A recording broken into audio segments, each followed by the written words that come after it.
What grows in a cage is never truly yours. He could command her every step and still never command her heart. The cruelest cage is the one that looks like devotion. Tonight, we begin where holding on ends. The requisition hall smelled of cold iron and candle tallow, and Draco Malfoy had learned, in the years since the war ended in the wrong man's favour, to breathe shallowly in rooms like this.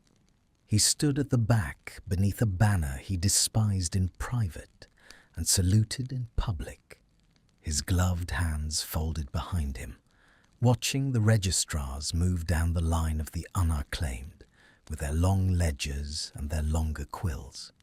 The dispossessed stood in rows along the far wall.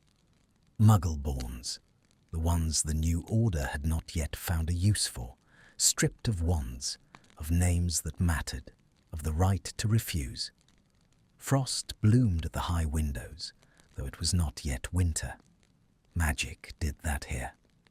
The Ministry's new masters liked their halls to feel like crypts. He had told himself he was here for a clerk, a scribe for the estate accounts perhaps, or a pair of hands for the lower kitchens his mother could no longer bear to staff with house elves alone. He had told himself a great many things on the carriage ride in, each one duller and safer than the last, and he had believed none of them, which was a particular talent of his. The believing and the not believing held in the same breath, like a man who keeps a wound bandaged so he need not look at it. Then he saw her, and every dull, safe thing he had told himself went silent at once.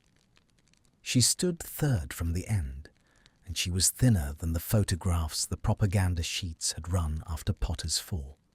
Her wrists narrow as kindling inside the grey shift they made the unclaimed wear. Her hair had been shorn close.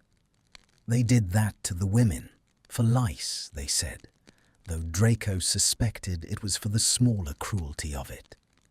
And the loss of all that wild mane only sharpened the bones of her face, the stubborn jaw, the mouth set in a line that no amount of standing in a cold hall had taught to tremble.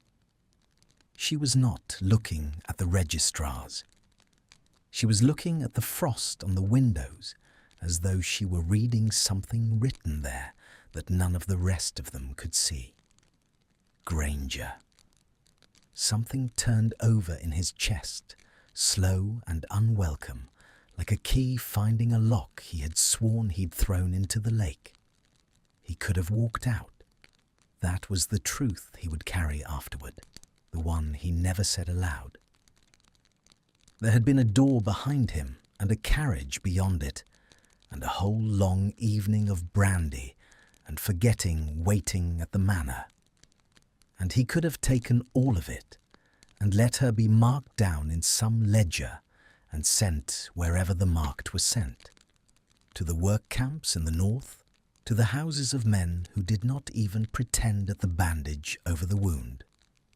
He knew where those women went. Every one of his rank knew, and pretended at dinner that they did not. Instead, he found himself walking forward, his boots ringing too loud on the flagstones, the hollow echo of them chasing him up the long hall until every grey-shifted head turned and every registrar's quill stilled. He had not decided to walk.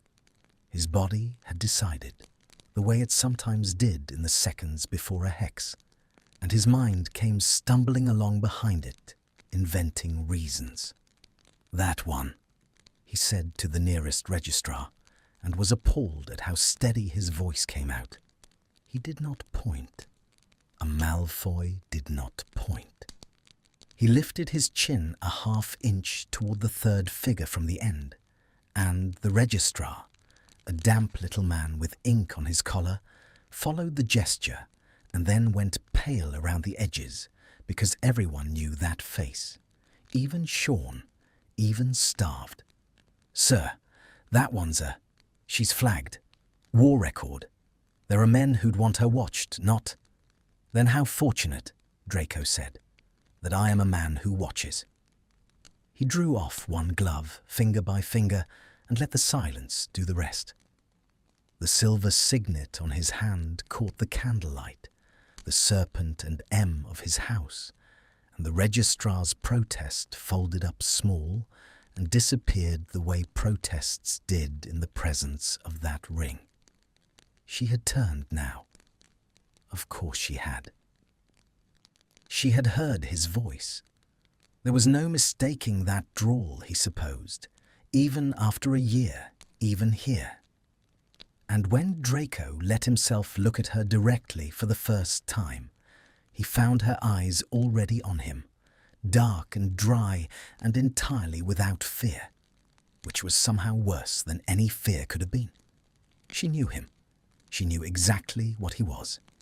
And she looked at him the way one looks at a debt being called in, or a sentence being read. "Malfoy," she said. Just that. Not please.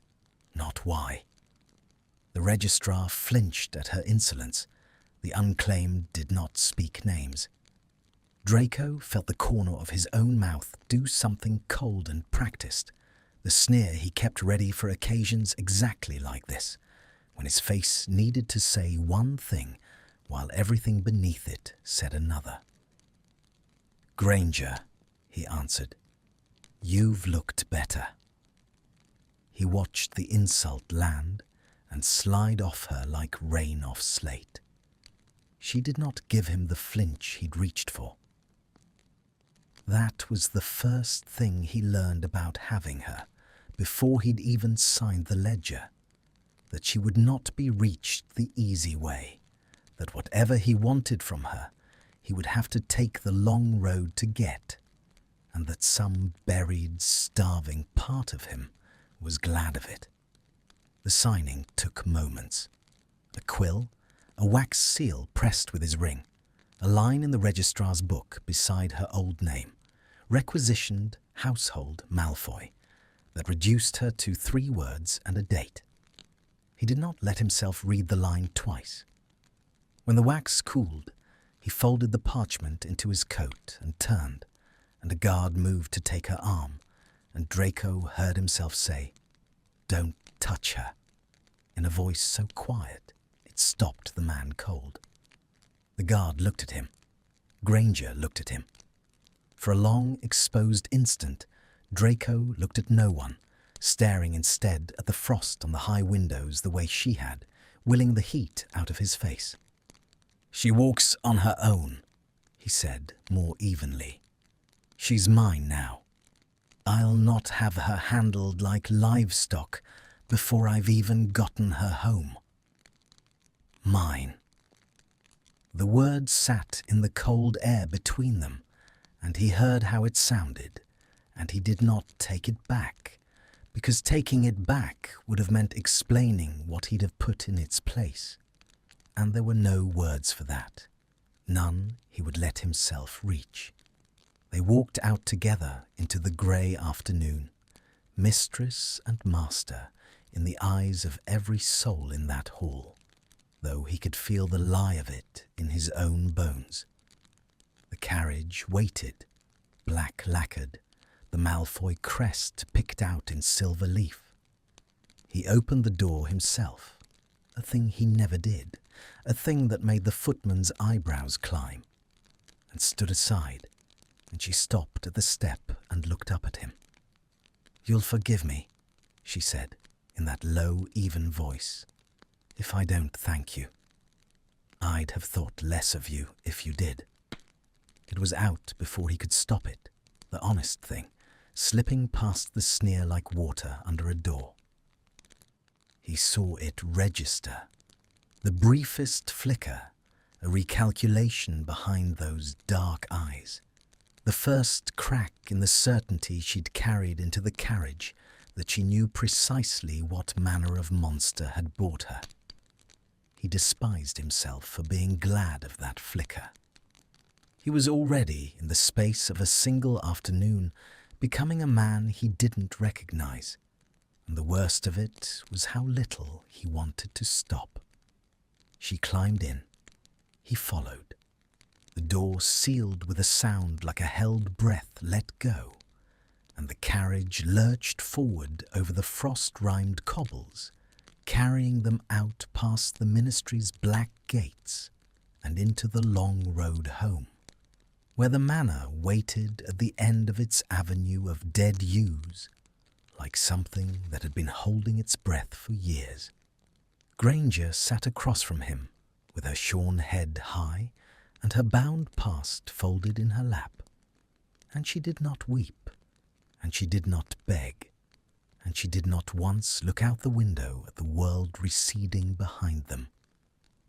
She looked at him, steadily, measuring, as though he were the one being taken somewhere against his will, as though she had already understood the thing it would take him months to learn. That the door he'd opened that afternoon swung both ways, and that he had just locked himself inside the same house as the one person alive who could see straight through to the wound beneath the bandage. Draco met her gaze and held it, jaws set, knuckles pale where they gripped the silver head of his cane, and said nothing at all the whole way home. The manor learned her footsteps before Draco would admit that he had. She rose before the grey light did. He knew because he had stopped sleeping properly the night she arrived, and in the long, hollow hours he would hear the particular rhythm of her, the creak of the third stair from the bottom, the whisper of the kitchen door on its hinge, the iron scrape of the range being raked out and laid fresh. The house had been full of such sounds once, in the years before the war hollowed it, when there were elves enough to keep it breathing. Now there was only her, one shorn girl moving through 40 cold rooms, and Draco lay in his great carved bed, listening to the small brave noise she made against all that silence, and hated how it steadied him. By the second week, he had built his cruelties into a routine, because routine was the only architecture he trusted. He would not look at her too long at breakfast. He would find fault with the polish on the silver, the angle of the fire screen, the precise degree of doneness of an egg, and he would say these things in the bored flat drawl that had cost him years to perfect, the voice that made house elves weep and grown wizards reconsider. She did not weep. She did not reconsider. She would set down whatever she carried, fold her chapped hands in front of her grey shift, and wait for him to finish with an expression of such transparent, ungiving patience that he wanted to put his fist through the wall behind her head. "The eggs are cold," he said one morning, though they were not. "I'll bring fresh ones." She reached for the plate. "Did I say I'd finished?" Her hand stopped, hovered.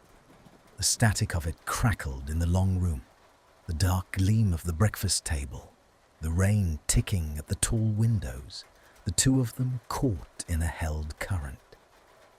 He watched her decide not to argue.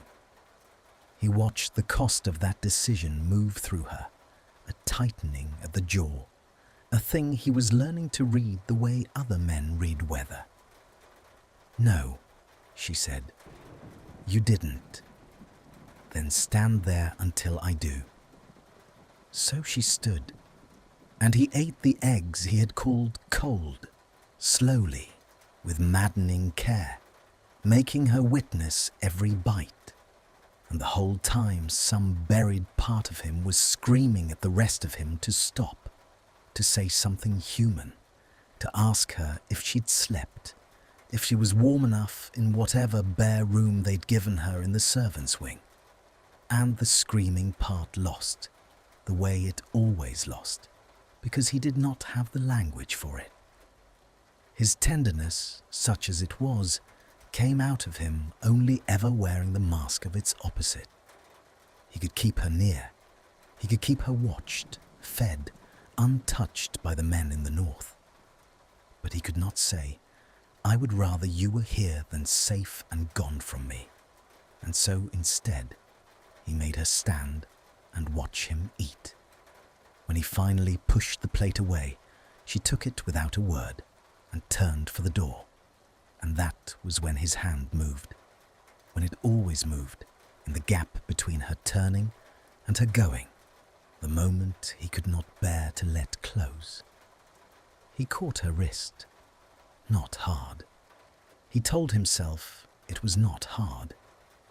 But his fingers circled the thin bones of it, the pulse jumping under his thumb, and he held her there a heartbeat too long, and watched her go very still, the way prey goes still, and the contact ran up his own arm like a charge off a live wire. Her skin was warm from the kitchen fire. Her wrist was so much smaller than his hand. He could feel her not pulling away, choosing not to, the way she chose everything with that terrible, deliberate control. And the not pulling away was its own kind of refusal, more cutting than any struggle. "You'll do the library today," he said, as if his hand were not still around her wrist, as if this were about the library. "The books are out of order. I want them right." "Yes." A pause, then lower even. "You can let go now. I've heard you." He let go.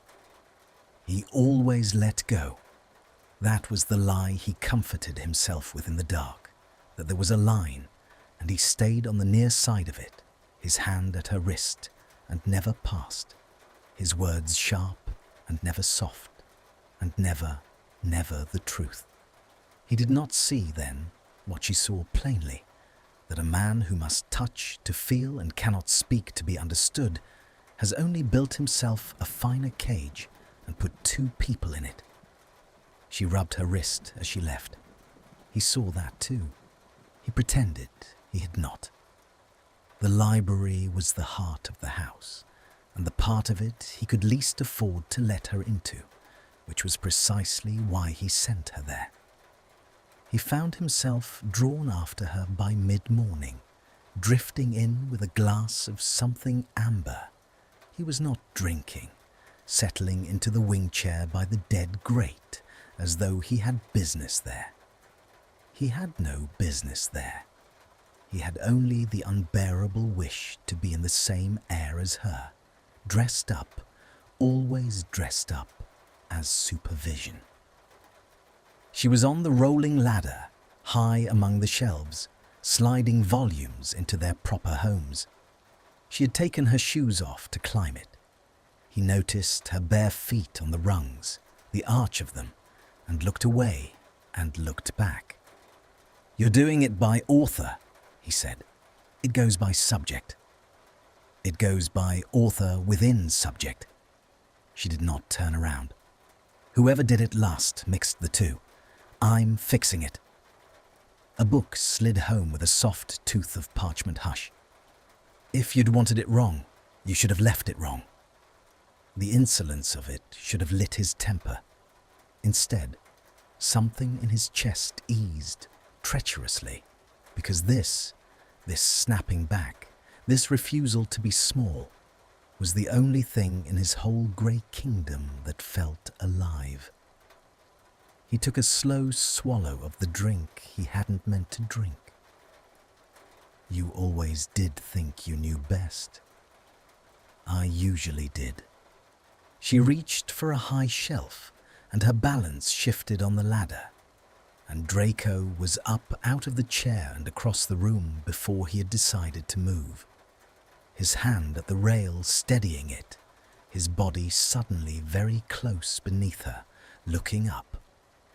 She froze on the rungs.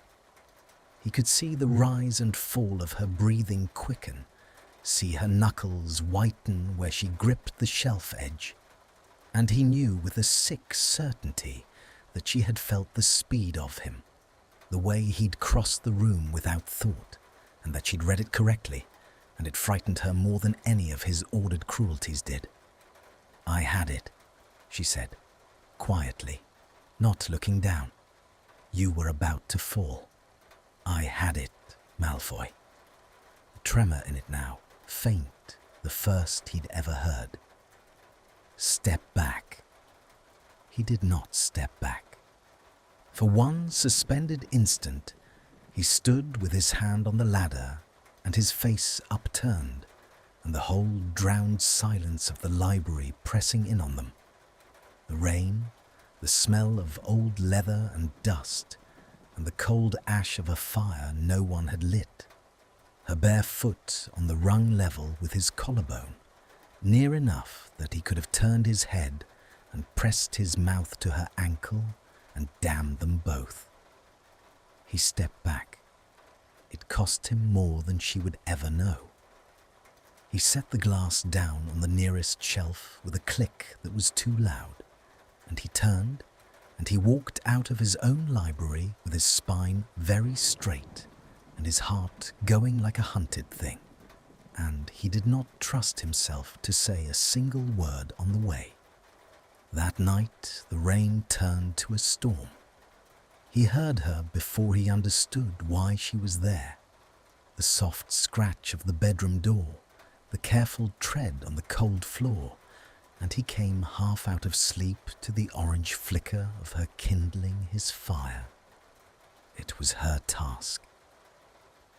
The fireplace in the master's room, laid and lit each night against the chill that lived in the Manor's stones, no matter the season. She did it after he'd gone up, when she thought him asleep, kneeling at the hearth in the dark with her shorn head bent and her chapped hands feeding the small flames. He lay still and watched her through his lashes, and did not announce that he was awake, and let himself have the thing he never let himself have in daylight. The simple sight of her, unguarded, the firelight moving gold across the side of her face, the careful tenderness with which she handled even this, the building of a fire for a man who'd bought her, as though the fire deserved better than the man. She did not know he was watching. For once, for one stolen moment, she was not bracing herself against him. Her shoulders had come down from around her ears. Her mouth had softened out of its hard line. She looked, in the firelight, almost as she had at 16, fierce and tired and impossibly infuriatingly good, the goodness coming off her like heat off the hearth, warming a room that had not been warm in years. Draco lay in the dark and looked at her, and felt the whole careful architecture of his cruelty begin, somewhere far down where he could not stop it, to come apart at the joints. He should have spoken. A kinder man would have spoken, would have said thank you, or you needn't kneel, or go to bed. Granger, the cold won't kill me. He had all those sentences in him, and none of them in his mouth. What he had in his mouth, when she finished and rose and turned toward the door, was the old reflex, the only tongue he was fluent in. Granger. She stopped. The firelight she'd made threw her shadow long across the bed. "You missed a spot on the andiron," he said. "Do it again tomorrow, properly." A lie. The andiron gleamed. They both knew it gleamed. He watched her understand that he was lying. Watched her understand, perhaps, some fraction of why. Some hint that the cruelty was a hand reaching out wearing a glove of thorns because it had never been taught any other way to reach. She stood very still in the doorway, with the storm flickering at the windows behind her, and for a long, charged, breathless moment, she said nothing at all, only looked back at him across the dark room with an expression he could not name and could not bear. And then she turned without a word and was gone. And Draco was left alone in the firelight she had made for him, listening to the storm, his hand pressed flat against the warm place on the sheet where her shadow had fallen. The fire she built for him that night burned down to embers by 2, and Draco did not sleep through any of it. He lay tracking the storm's retreat across the ceiling, the lightning thinning to a far-off pulse, the rain settling into the long, patient drizzle that would hold until morning. And he thought about the spot on the andiron that was not there, the lie he had reached for the way a drowning man reaches for the thing that will sink him, and he understood, dimly, the way one understands a thing one will spend years refusing to look at directly, that he was running out of cruelties, that the supply was finite, that each invented fault was a coin spent against a debt that only grew, and that one day soon he would open his mouth to wound her and find nothing there but the truth, and the truth would ruin him. He resolved, lying there, to be colder. It was the only defense he had. If he could not stop wanting her near, he could at least make the wanting unrecognizable, bury it so deep under contempt that not even he could dig it out. He would be the master she expected. He would give her nothing to soften toward, because a girl who softened toward her captor was a girl in danger. And the one thing his ruined conscience still insisted upon was that she not come to harm, even the harm of caring for him. It was a good resolution. It lasted until the following evening, when he found her in his bedroom on her knees at the hearth, and threw all of it away in the space of a single heartbeat. He had not meant to come up early. He had been at the long table with a decanter and the estate ledgers, going through the columns by candlelight, and the numbers had blurred, and the brandy had warmed him past the point of good sense, and some animal part of him had simply risen from the chair and carried him up the great stair to the one room in the house where she would be. He told himself he was tired. He told himself he wanted his bed. He told himself the lie all the way up the steps and did not believe a word of it. She was kneeling at the fireplace with her back to the door, feeding kindling to the new flames, and she had not heard him on the carpet, and for a moment he simply stood in the doorway and watched the firelight do its gold work along the curve of her bent neck, the nape of it bare where her shorn hair left off, the most defenceless part of a person, the part one never sees of oneself. The sight of that exposed nape went through him like a blade going in clean. "You're early," she said, without turning. So she had heard him after all. She always heard him. "I'm not finished. It'll be warm in a moment." "Leave it." Something in his voice made her turn. She rose from her knees, brushing ash from the grey shift, and looked at him across the firelit room. And whatever she saw in his face made the colour drain from her own. He had never let her see it before. He kept it locked behind the board drawer, behind the invented faults, behind the glove of thorns.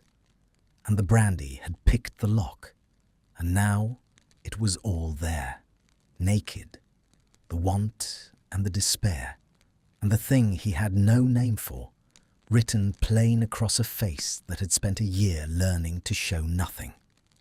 Malfoy, warning in it, She had read the room. "Whatever your—" He crossed it, not with the speed of the library, slower than that, terribly slow, a man walking toward the edge of his own cliff with his eyes open. And she stepped back and found the bed behind her knees, and there was nowhere left to go. And he took her by the shoulders, and what happened next happened in a roaring silence that swallowed the storm and the fire and the whole rest of the world. He kissed her. It was not gentle, because he did not know how to be gentle, because every tender thing in him had only ever come out dressed as its opposite. And so, the truest, most desperate feeling of his ruined life arrived as force. His mouth hard on hers, his hands gripping her arms, his whole body bending her back across the bed she had warmed for him every night for a month. For one suspended instant, the kiss was the only fact in the universe. The heat of her, the brandy blur of it, the years of swallowed wanting pouring out of him all at once, like a dam giving way. And then he felt her hands flat against his chest, not clutching, pushing. He felt her go rigid beneath him, felt the terror in it, felt, through the fog, through the want, through the long-rehearsed lie that there was a line, and he stayed on the near side of it, that he had crossed it, that he had become, in a single uncontrolled heartbeat, the very thing he had bought her in order to keep her safe from. He let go, as though she'd burned him. He came up off the bed and back and away, 3 stumbling steps, his chest heaving, the brandy turned to ash in his mouth. She scrambled upright against the headboard, her hand pressed to her own lips, her eyes enormous and bright, and fixed on him with an expression that would live behind his eyelids for the rest of his life. Not hatred, which he could have borne, but fear, naked animal fear. The fear of a creature that has just learned the walls of its cage are not the worst thing in the room. Granger. His voice cracked on it. I didn't. But there were no words. There had never been any words. That was the whole disease of him. He stood in the wreckage of his own control with his hands open and useless at his sides. And he watched her gather herself in one violent motion and bolt past him, around him, flinching from the air where his arm might be, and out through the door into the dark corridor, her bare feet flying on the cold stone, the hollow echo of them raising away down the long passage and the stairs, and away, away, as fast as terror could carry her. The door stood open on the empty dark. The fire she had built crackled cheerfully in the grate, indifferent, gold and warm, the warmest the room had been all year. Draco sat down on the edge of the bed where he had just frightened the only person he had ever loved, half out of her skin, and he put his face in his hands, and he did not weep, because he had not wept since he was 9, and his father had told him Malfoys did not. But he sat there in the warm gold light for a very long time, very still, the way a man sits in the ruins of a house that the storm has finally, after years of warning, brought down. He did not sleep at all that night. He sat where he was until the fire died, and the cold came back into the stones. And then he sat in the cold, and he made himself look at it. The thing he had done. He did not reach for the brandy to blur it. He did not invent for himself a softer virgin. For the first time in his life, Draco Malfoy held a true picture of his own conduct in his 2 hands and did not look away. And what he saw there was not a master and not a protector, but a frightened, fluent cruelty that had spent a month telling itself it was love. She had built him a fire every night. She had asked nothing. She had endured his invented faults and his wandering hands, and his bought and paid for power over her, with a dignity he could not have summoned in her place. And he had repaid all of it by becoming, for one unforgivable instant, exactly the man she'd had every reason to expect. He understood, sitting in the dark, that an apology was worth nothing. That I'm sorry from a man who held the deed to her freedom was not an apology at all, but another exercise of power, a demand that she absolve him, one more thing taken. He understood that whatever he did now, he could not do it with words, because his words were poisoned at the source. If there was any way back to her, and he did not, that night, believe there was, it would have to be built the way she built his fires. In silence, with care, asking nothing, one small warm thing laid carefully against the cold. He did not know yet how to do that. He had never in his life done a kind thing without an audience or an angle. But he sat in the dark of his ruined room, and he resolved it, the way he had resolved to be colder the night before, and failed. Only this resolution had a different texture to it, harder and quieter, with no brandy in it, and no lie. In the morning, the house was wrong. He felt it before he understood it. The absence of the third stair creak, the silence where the kitchen door's whisper should have been. He came down to a cold range and a dark hearth, and no smell of bread, and his heart climbed into his throat. She's gone. She's run. She's out there alone in a country that hunts her kind. And he stood in the dead kitchen in his shirt sleeves, with the panic rising, and understood in that moment, with brutal clarity, exactly how little her presence had ever been about the eggs or the silver or the fires. Then he heard her, in the scullery, the small wet sound of a scrub brush on stone, fierce and rhythmic, the sound of someone working out something that could not be spoken any other way. She had not run. She was on her knees on the scullery floor in the grey dawn, scrubbing flags that were already clean, scrubbing them raw, because she had nowhere on earth to run to, and no wand to run with. And the work was the only thing in her power, the only territory left that was hers to command. And Draco stood in the doorway and watched her drive the brush across the wet stone, and understood that she had stayed, not because she forgave him, but because she had no choice, and that this was the worst thing of all, worse than her flight would have been. She felt him there. The brush stopped. She did not turn around. Her shoulders had gone up around her ears again, braced, the soft, unguarded girl of the firelight, locked away somewhere he would never reach if he lived 100 years. "I'm not finished," she said to the floor. Her voice was perfectly level. It was the levelness that undid him. The floor's not finished. He stood in the doorway with 100 poisoned words crowding his throat. "I'm sorry. It won't happen again. I'd never. You needn't be afraid. Every one of them a lie, or a theft, or both." And for once, for the first time, he said none of them.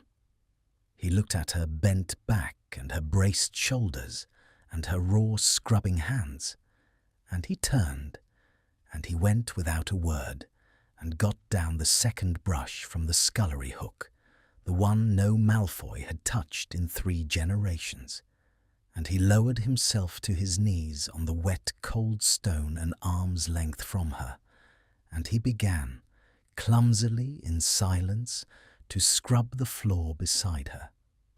She went rigid, the brush stilled in her hand. She turned her head and stared at him, kneeling there on the flags in his fine shirt, with the dirty brush in his uncertain grip. And her mouth opened, and no sound came out, and the two of them knelt frozen on the wet stone in the grey light, staring at each other across an arm's length of clean floor, while the whole impossible weight of what he was doing settled over the cold room like the first snow of a winter that no one had thought would ever come. He scrubbed the floor badly. That was the first thing she said to him. After a silence so long, the dawn had gone from grey to thin gold at the scullery window. She watched him drag the brush in his ungainly fashion, watched the water slop over the lip of the pail, watched him fail at the one humble thing she did flawlessly every day of her captive life.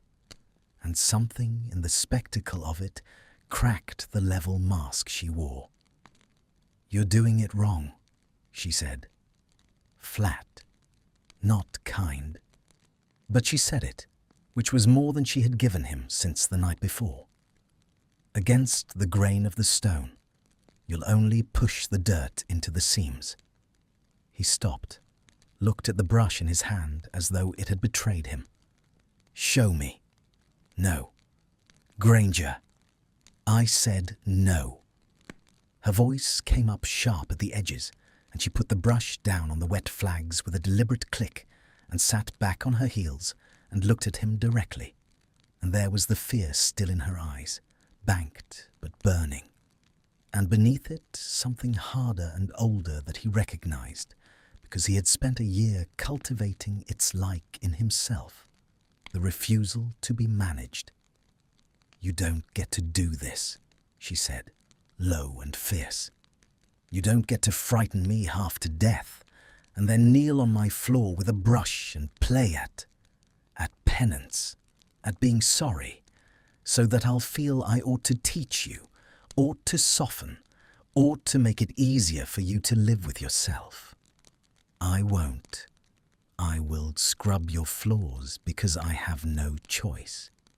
I will not scrub your conscience, that you can do on your own knees."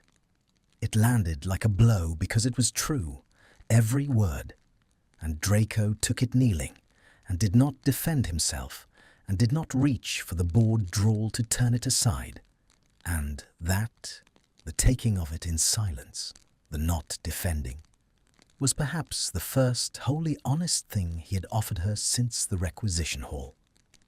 She watched him absorb it. He saw her see that he had no rebuttal ready, that the cruel, fluent machine of him had, for once, simply stopped. "You're right," he said. She blinked. Whatever she had braced for, it was not agreement. "You're right," he said again, and set the brush down on his own side of the clean stone, and rose, his knees damp and aching, a Malfoy who had knelt on a servant's floor and learned nothing about scrubbing, and something, perhaps, about the shape of the wrong he'd done. "I'll not do it again.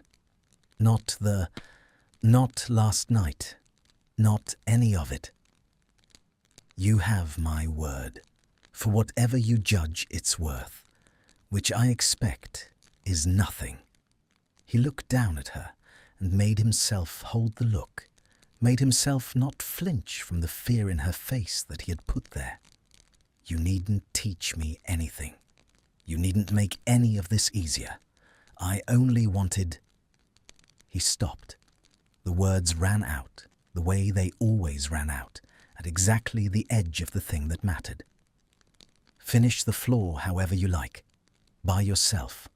I'll send word to the kitchens that you're not to be disturbed." And he left her there. It was the hardest leaving of his life, harder than the kiss, harder than the requisition, to turn and walk out of a room where she knelt and not contrive a single reason to stay, to surrender the small daily theft of her presence that he'd been committing for a month under the cover of supervision. He climbed the stairs to his cold room and stood at the window and watched the thin gold light strengthen over the dead yews, and understood that wanting her near and frightening her near were the same act, and that the only gift left in his power to give her was distance. So he gave it.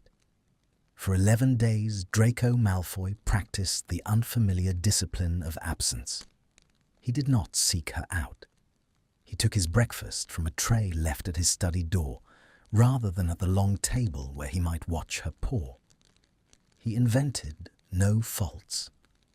When their paths crossed in a corridor, he inclined his head and walked on, and did not let his hand drift toward her wrist, and did not let his eyes hold hers a heartbeat past what civility required. It cost him constantly. The wanting did not lessen. If anything, the deprivation sharpened it to a fine wire that hummed in him all day. But he found, to his own astonishment, that the wanting could be carried without being inflicted, that desire and cruelty were not in fact the welded single thing he had always taken them for. They could be prized apart. It hurt to prize them. He prized them anyway. He learned things. In the watching, he allowed himself from a distance. He learned that she sang under her breath when she thought the house empty. Old Muggle songs, half remembered, the words mostly hummed.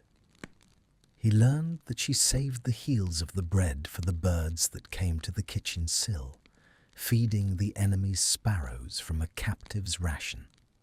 He learned that on the 7th day she had stopped flinching when his step sounded behind her, and that the unflinching was somehow harder to bear than the flinch had been, because it meant she had begun, against every reason, to trust the distance he was keeping. And a trust like that was a thing one could break, which meant it was a thing one could be entrusted with, which meant the weight of her safety had quietly become his to hold gently or to crush. He chose, daily, hourly, to hold it gently. He had never chosen anything daily before. He had only ever wanted and taken and called the taking by other names. On the 11th day, he heard her laugh. He was passing the kitchen, and he heard it through the half-open door. A real laugh, surprised out of her by something, bright and unguarded, and gone almost before it began. And he stopped dead in the passage with his hand against the cold stone, and shut his eyes, and simply listened to the memory of it, because it was the first sound of joy the Manor had held in years, and she had made it, and he had not been the cause, and would not go in to claim it. He stood in the passage a long moment. Then he went on. But the laugh had done something. It had shown him a door he had not known was there. The understanding that there were ways to be near her that did not require frightening her or commanding her. Ways that asked nothing and took nothing. Ways that a man might offer the way one offers warmth to a cold room, leaving it free to be accepted or refused. He did not yet know how to walk through that door, but he had seen it now, and a seen door cannot be wholly unseen. The chance came on the 12th day, and it came, as these things do, by accident through the nose. He was in his study with the ledgers when the smell reached him. Warm, dark, impossibly sweet, threaded through with cinnamon and something deeper, baked fruit and brown butter, and the particular caramel scent of sugar gone just past golden. It came up through the floor from the kitchens and filled the cold study, and Draco sat with his quill stopped over the page and breathed it in and felt his whole starved childhood rise up in him. The manor as it had been before, his mother in better years, the impossible long-ago safety of a house that smelled of baking. He had not smelled it in so long, he had forgotten the house could hold such a thing. He followed it down the stairs, the way he'd once followed the firelight, helpless, drawn, before he had decided to go. She was at the long deal table in the warm kitchen with flour on her hands and a smudge of it on her cheekbone, easing a pie from its dish onto a wire rack, and the late sun came through the western window and lit the steam rising off it into gold. And she was, for one unguarded instant before she sensed him, happy. Plainly, simply happy, in the way of a person doing one small thing well in a moment that is briefly forgotten to be terrible. The pie was golden and high and perfect. She had made it for no one. She had made it because making it was hers to do, and the doing of it was a freedom, the only freedom in the house she could lay claim to. The right to make one beautiful thing with her own 2 hands. Then she heard him in the doorway, and the happiness shut like a book. She straightened, wiped her hands, braced. "I'll have your supper up at 7, she said, level again, the mask back in place. It's nothing. I'll wrap it for the morning." He looked at the pie. He looked at her flour-smudged face and her wary eyes and her hands already reaching for a cloth to hide the thing she'd made, to make it small, to make herself small, because she had learned in his house that anything she loved could be taken from her and used as a lever. And the old Draco rose in him with the old grammar ready on his tongue. That's Malfoy flour and Malfoy sugar and a Malfoy oven, girl. That pie is mine. The cruel, fluent claim that would turn her one freedom into one more possession. He did not say it. He stood in the warm gold kitchen and reached instead for that seen door, and found it almost unbearably difficult to open, because to open it he had to speak without commanding, and he did not have the grammar, had never had it. And so what came out clumsy and graceless and gruff, dressed still in the only register he owned, but underneath it, for the first time, for her to hear if she chose to listen past the surface of it, something else entirely. "Cut 2 slices, he said, and then, when she only stared, "Sit, eat it with me, while it's warm." A pause. His jaw worked. The next words cost him more than the whole estate. I don't want to eat it alone. I don't want you to wrap it away. I want you to have some of the thing you made, sitting down like a person in your own time."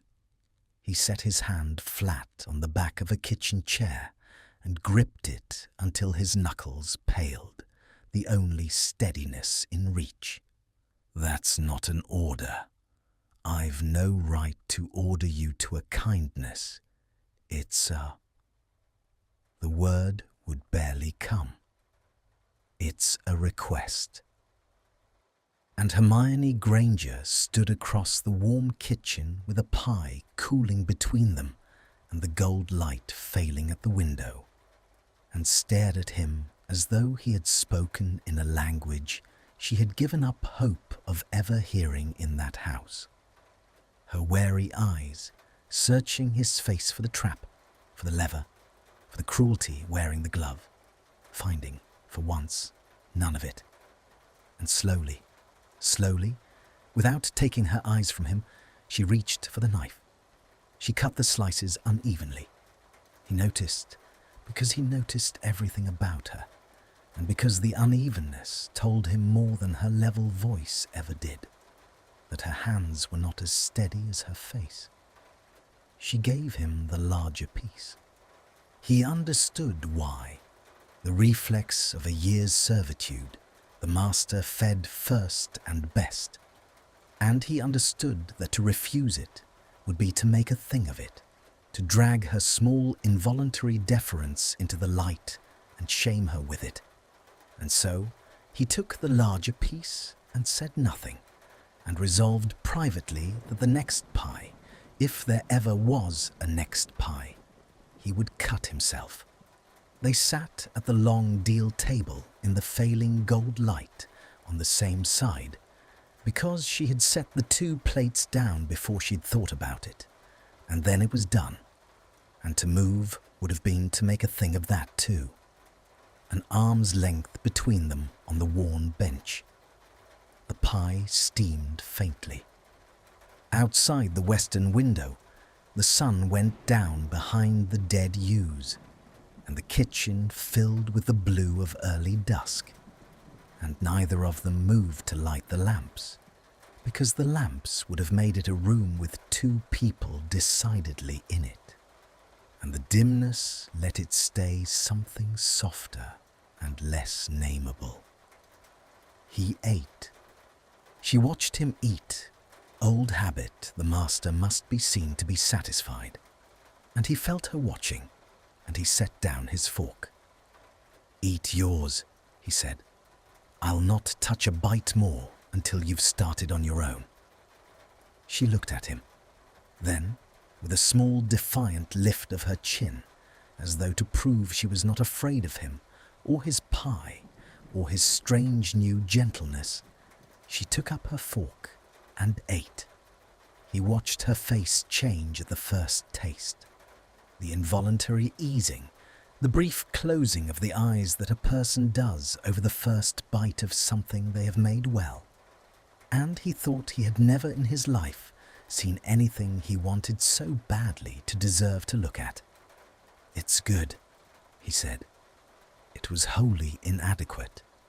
It was the best he had. "I know. A ghost of the old fire. Apples and a little quince. The quince was bruised. Half of it had to come out, but what was left was—" She stopped herself as though she had said too much, given away too much, let him see how she had stood in his larder weighing bruised quince like a treasure. She set her jaw. "It's good," she conceded, of her own work, which from Granger was a kind of nakedness. "Where did you learn it?" He had not meant to ask. It came out of him plainly, the simple human want to know a thing about her that had nothing to do with eggs or fires or floors, and he saw her startle at the ordinariness of it, the sheer unprecedented normalcy of being asked a question to which her answer was wanted for its own sake. She was quiet a moment. The blue dusk deepened. Somewhere off in the great cold bulk of the house, a clock struck the half-hour, and the sound came to them faint and hollow, a reminder of all the rooms around this one small warm one. "My grandmother," she said at last, low. "My mother's mother. She had a kitchen the size of this table, and she made everything in it. Pies on Sundays." A pause.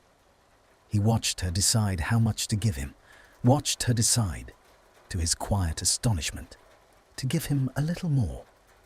"She's dead now, before all this, which is—" The level voice wavered, found itself, went on.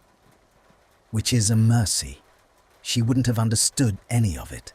She thought the worst thing that could happen to a person was to be unkind to a guest in their house." Hermione looked at her plate. "She'd have had a great deal to say to you." It should have cut. It was meant, perhaps, half to cut. But it landed in him as something closer to grief than wound, because he heard underneath it the homesickness of a girl who had lost not only her freedom, but every soft, ordinary thing that had made her. The Sunday pies and the small warm kitchen and the grandmother who believed the world was governed by kindness. All of it taken by his side, by his people, by the order he had saluted in public, and now sat in private, trying clumsily to atone to one captive girl for. "I expect she would," he said. He did not defend himself. He did not say, "I never wanted the war," which was true, or "I had no part in your grandmother's world ending," which was a lie of omission so large it would have choked him. He let her dead grandmother sit at the table with them, judging him, and he found he did not mind being judged by her, found there was even a strange relief in being weighed by a standard he had no hope of meeting, and not pretending otherwise. They finished the pie in a silence that had changed its texture. It was not the braced silence of the eggs, nor the roaring silence of the bedroom, nor the cold, scoured silence of the scullery floor. It was something new and fragile and almost companionable, the silence of two people who have, for the length of one shared meal, agreed to set down the heaviest of what lay between them, knowing they would have to take it up again, but resting a moment first.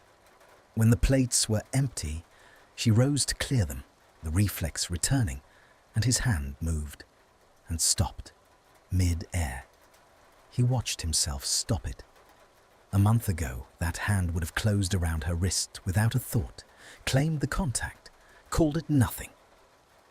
Now he drew it back and laid it flat on the table and let her take the plates untouched, and he saw her see him do it, see the hand reach and stop and retreat. And he saw something move behind her eyes that he could not name and dared not hope was the beginning of trust. "Thank you," he said to her back as she stood at the basin, "for sitting. You weren't obliged to."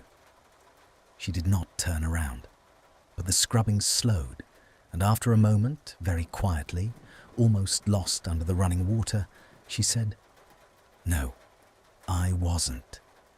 It was not forgiveness.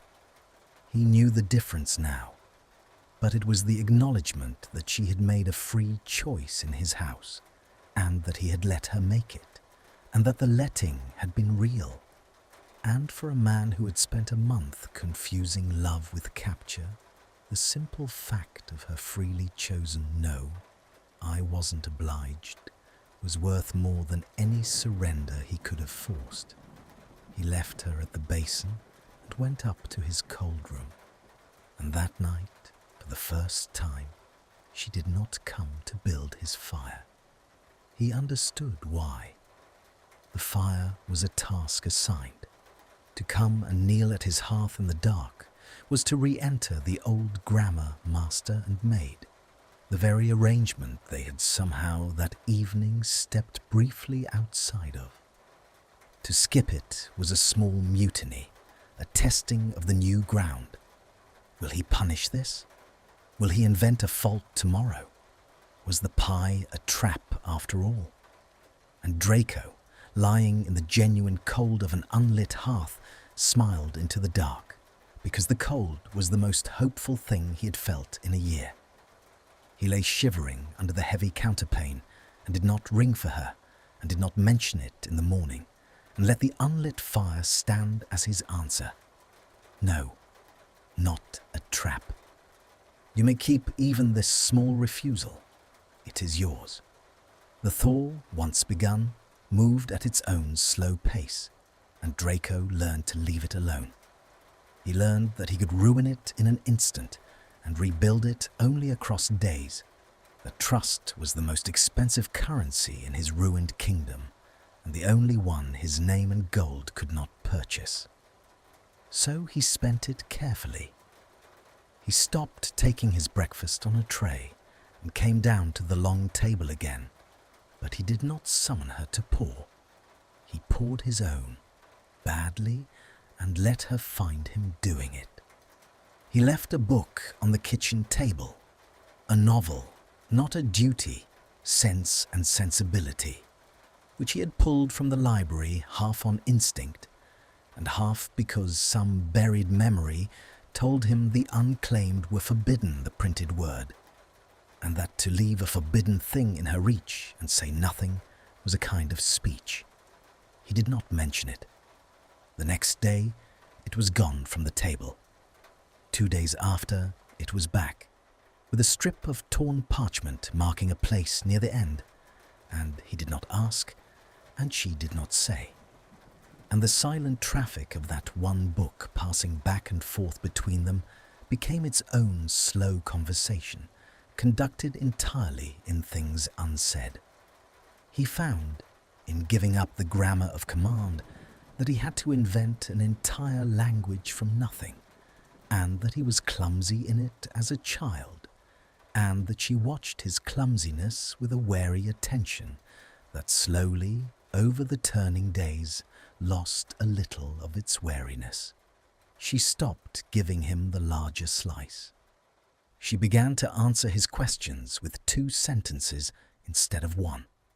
Once, when he poured his tea badly and slopped it into the saucer, she said, "Honestly, Malfoy," under her breath, in a tone of such pure exasperated familiarity, the tone of a schoolroom, of a girl correcting a hopeless boy, that they both froze at the sound of it, at the ghost of who they might have been in some other world where the war had gone the other way, and they had grown up ordinary enemies, and then, perhaps, ordinary something else's.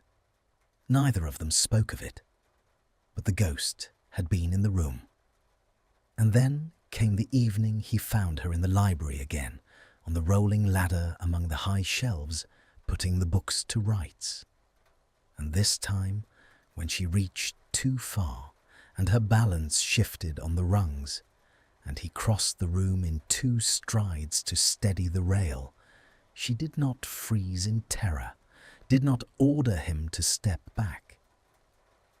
She looked down at him from the ladder with her hand braced on the shelf, and the lamplight gold on the side of her face, and the air between them went taut and humming as a plucked wire, and she did not flinch, and he did not let go of the rail, and for one long suspended breath the 2 of them simply held there in the quiet hum of it, her above, him below, the years and the war and the kiss and the floor all stacked between them like the books, until she said, in a voice gone suddenly low and unsteady and not afraid at all, "Don't let go."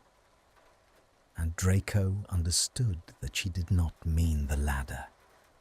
Don't let go. He did not.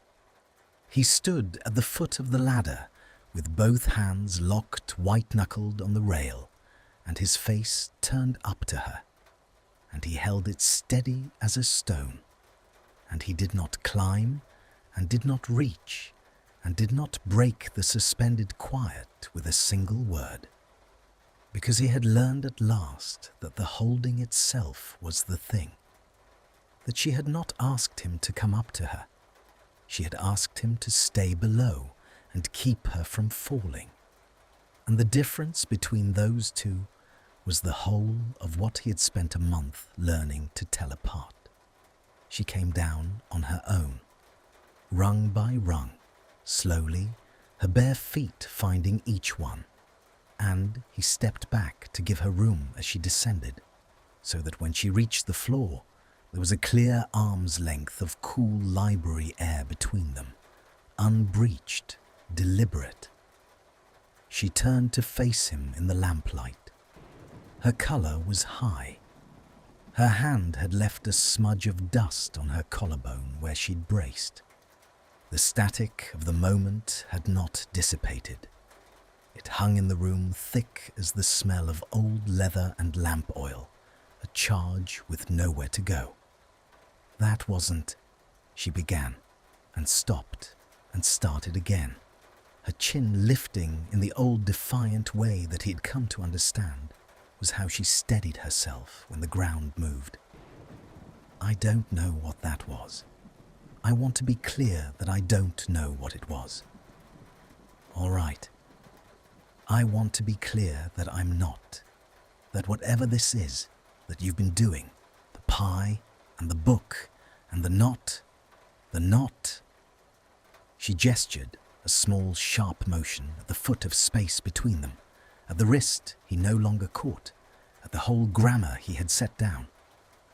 I want to be clear, it doesn't erase the first month, or the requisition, or that I'm still a thing written in a ledger in a ministry book under your family's name, and that no amount of... Her voice caught. No amount of kindness from the inside of a cage makes the cage a kindness. I need you to know that I know that I haven't forgotten what I am here, what you are. I know it, he said quietly. I've never once forgotten it either. And he hadn't. That was the cruel symmetry he carried and did not speak. That every gentle thing he managed was poisoned at the root by the fact of his power over her.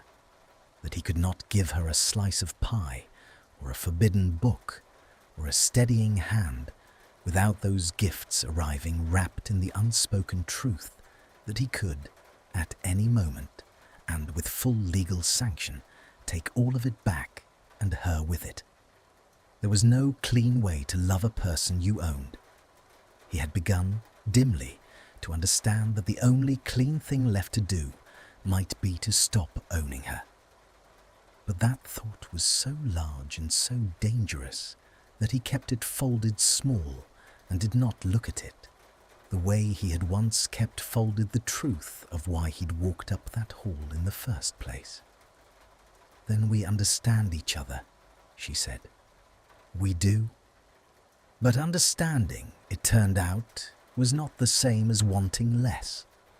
They stood in the lamplit library having agreed, sensibly, articulately, that nothing could happen between them, and that the cage made impossible the very thing the charged air was insisting upon. And the air went on insisting. Her breathing had not slowed. His hands, empty now, ached with the memory of the rail. The wire between them hummed, and neither of them stepped back across it, and neither of them stepped over it. And at last, it was she who broke it, abruptly, turning away to the shelf with a small, fierce sound that might have been a laugh at herself, or might have been despair, and gathered up the last of the books, and said in a voice scraped flat again, "It's late. I'll bring your fire up." "You needn't. Not as a duty. I've told you. I know what you've told me." She did not turn around. A long pause, the books held to her chest like a breastplate. Then, lower, with great difficulty, the most dangerous confession either of them had yet made. "I want to bring it up. Tonight. That's the trouble, isn't it? That I find I want to." And she left him there, in the library full of righted books, with the worst and best knowledge of his life. That the wanting ran both ways, and that this made everything immeasurably more impossible, and not 1 degree less true. She brought the fire up that night, and she did not kneel and slip away. He was in the great carved bed when she came, pretending to read by candlelight, and she crossed to the hearth in the dark and laid the kindling and lit it the way she did every night, and the small flames caught and threw their moving gold up the walls. But when it was done, she did not rise and go. She sat back on her heels on the hearthstone in the firelight, her hands in her lap, her shorn head bent, and she stayed. And Draco lay very still in the bed and did not breathe, afraid that any movement would frighten the moment off like a bird from a sill. "My grandmother," she said to the fire after a long while, "used to read to me when I was small and couldn't sleep. The flames ticked and settled. I've not. There's been no one to read to or be read to by in a long time. The unclaimed aren't permitted books. You knew that. When you left the novel out, you knew. I knew. Why? He considered lying. He considered the dozen safe deflections. He set them all aside because she had brought him the truth of her wanting in the library, and the least he owed her was the same coin. Because I couldn't say any of it, he said to the canopy above him, because he could not say it to her face. Any of what There's a thing in me, Granger, that's been wrong since I was a child. I was taught that to want a thing was to take it, and to feel a thing was to master it, and that softness was a kind of dying. I never learned the other way, the reaching that doesn't grab. So, when there was a thing I wanted to give you, and no clean way in my whole vocabulary to give it, I left a book on a table and walked away. It was the only sentence I knew how to speak that didn't take anything from you in the saying of it. The fire ticked. She was quiet a long time. He thought perhaps he had said far too much, opened a door that ought to have stayed locked, and he lay rigid in the wreckage of his own honesty, waiting for the cold. "Read to me," she said. He turned his head. She had not moved from the hearth. She was looking at him now across the firelit room, and there was no fear in it and no wariness, only a kind of tired, wondering courage, the look of a person stepping off a ledge to see whether the falling is as bad as they have always assumed. "You read to me," she said, "since I'm the only one in this house who's read a book in a year, and you've forgotten how to give a thing without it costing the person you give it to. Read to me, Malfoy, out loud, the novel or anything. Let me have the words coming the other way for once, that you can give me clean. There's no power in it. It's just a voice in a cold room." And so Draco Malfoy, who had been taught that softness was a kind of dying, sat up against the carved headboard in the firelight and opened the novel she had left a torn marker in and found the place and read to her. His voice was stiff at first, formal, the reading voice of a boy made to recite.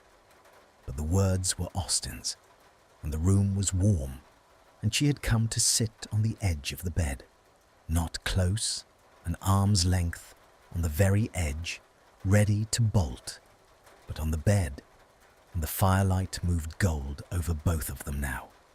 And somewhere in the second chapter, his voice loosened and found the shape of the thing, the irony and the ache of it, and she made a small sound at a line that amused her, and he glanced up and caught the ghost of a smile she did not trouble to hide, and went on reading, and the night unspooled around them slow and golden and unguarded.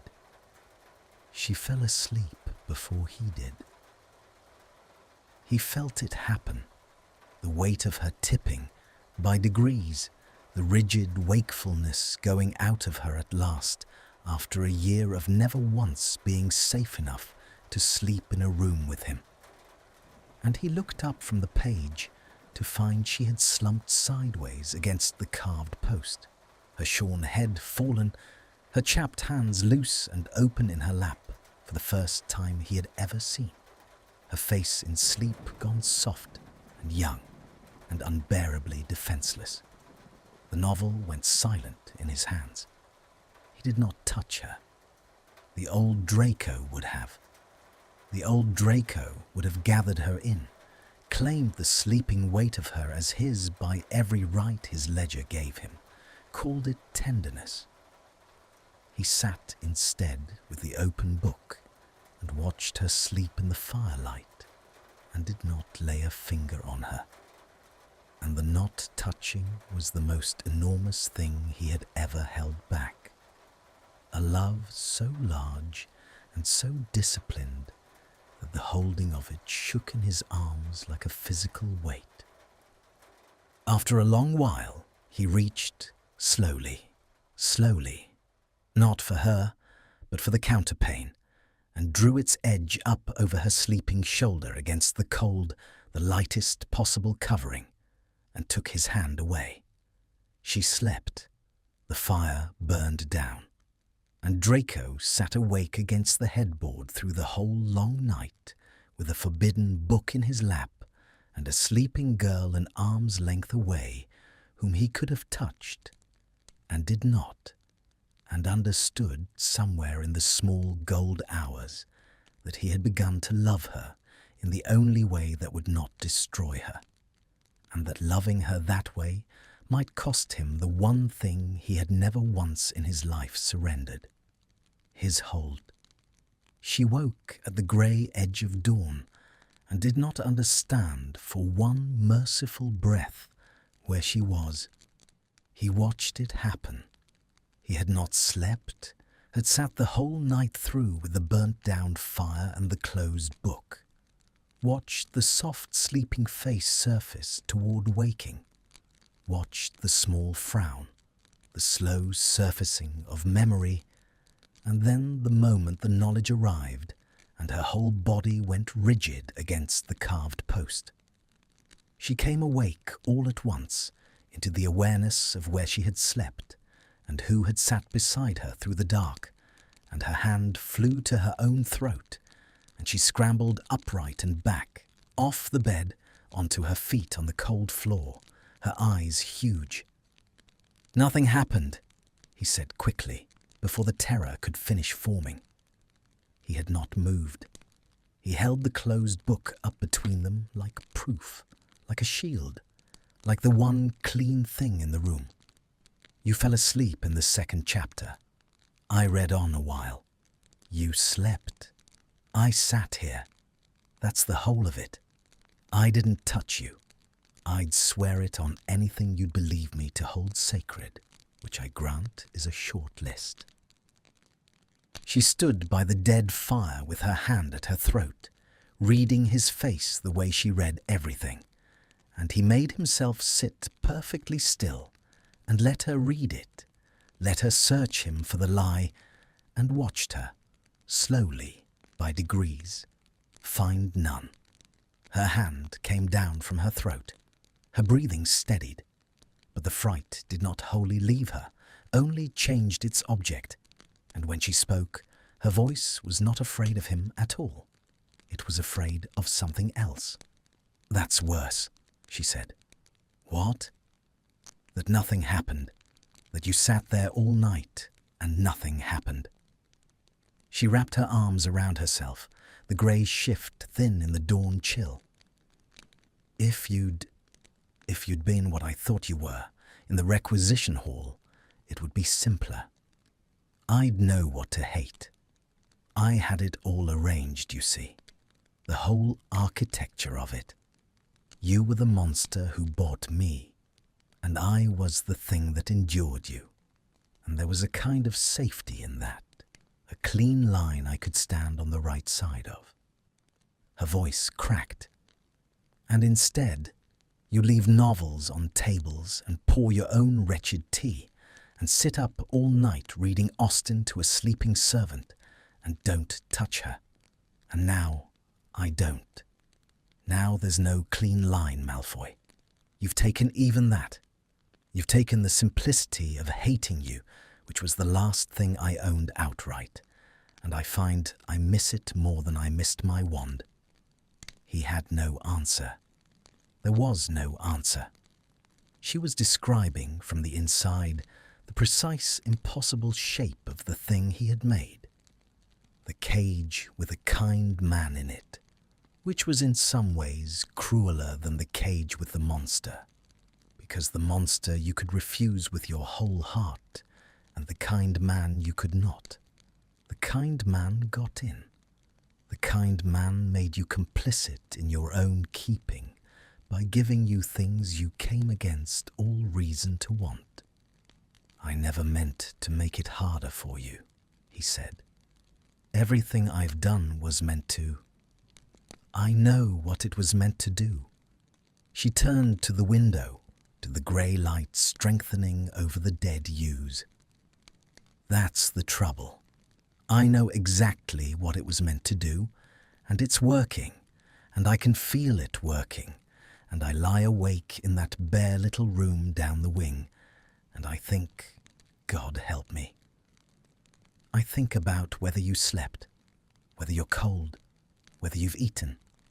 I think about a man who owns me, who has my whole life written in a ministry ledger, the way a girl thinks about... She stopped herself. Her shoulders shook once and stilled. And I am so ashamed of it, I could die, because that's not love. A thing that grows in a cage isn't love. It's the root finding the only crack of light there is and growing toward it, because there's nowhere else to grow. It would grow toward anything.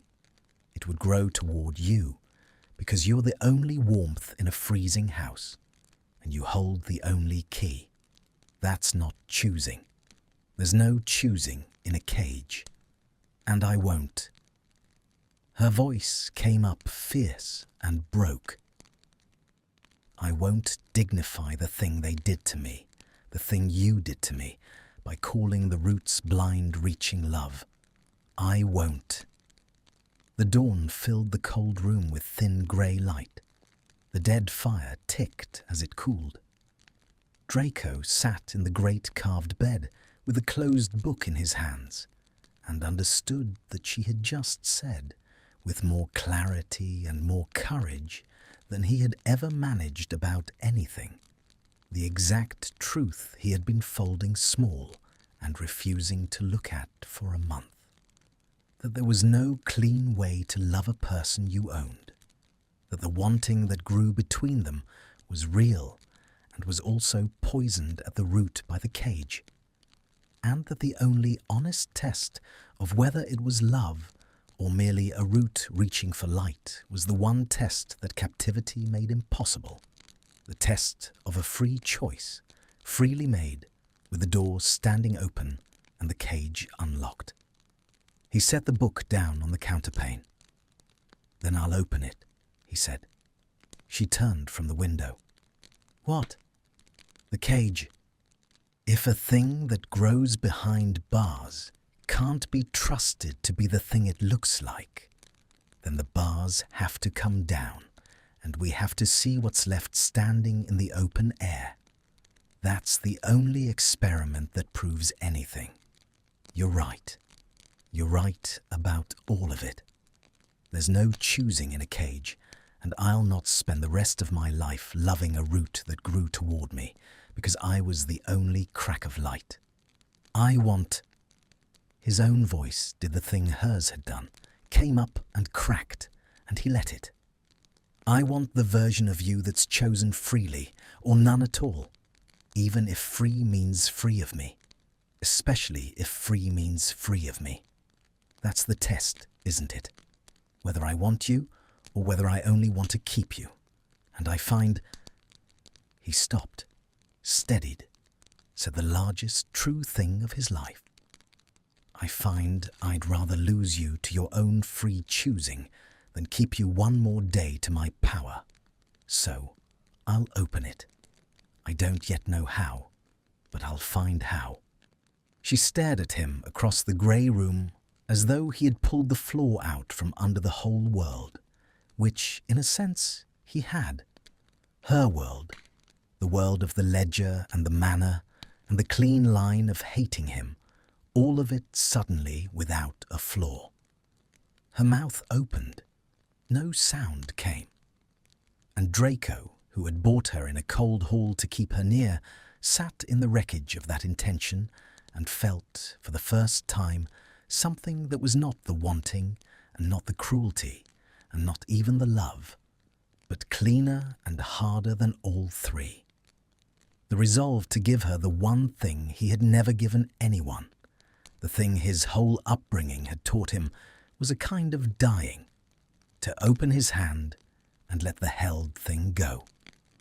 It took him 3 weeks, and most of his discreet fortune, and a degree of risk he had never once run on his own behalf.